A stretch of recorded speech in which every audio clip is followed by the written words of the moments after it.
ballots, but political experts predict we will not see a clear winner in some of the top races until mid-July. ABC4's Brittany Johnson joining us now in studio to explain why. Brittany. That's right, Glenn. Political experts are expecting record-breaking turnout for a primary election. But due to this election being 100% mail-in, there's still a lot of votes to be counted. This year, county clerks have 3 weeks to certify the election.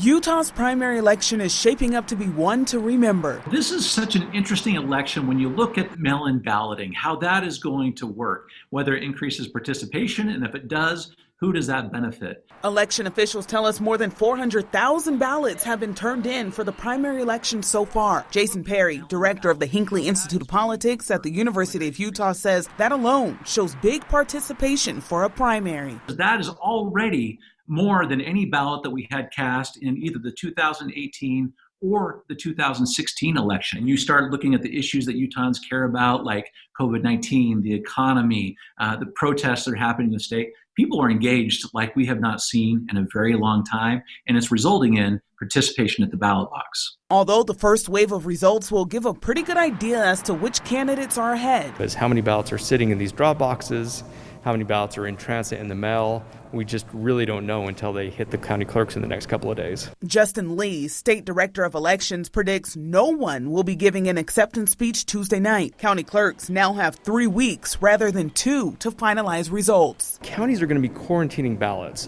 for about 24 hours, just letting those ballots sit there to make sure that there's no virus, to make sure they're safe before they process them. On Wednesday, we'll find out how many outstanding ballots there are. So we'll have a better picture of how many votes have already been counted, what the percentage is, and how many more votes they have to process. It's going to be painful to wait that long. For those of us that love politics, it's going to be hard to watch, but it's even worse for these candidates.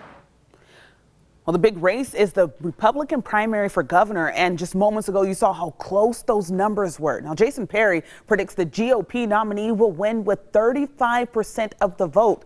He says with this amount of candidates, reaching 50% is unlikely. Glenn, back to you. Yeah.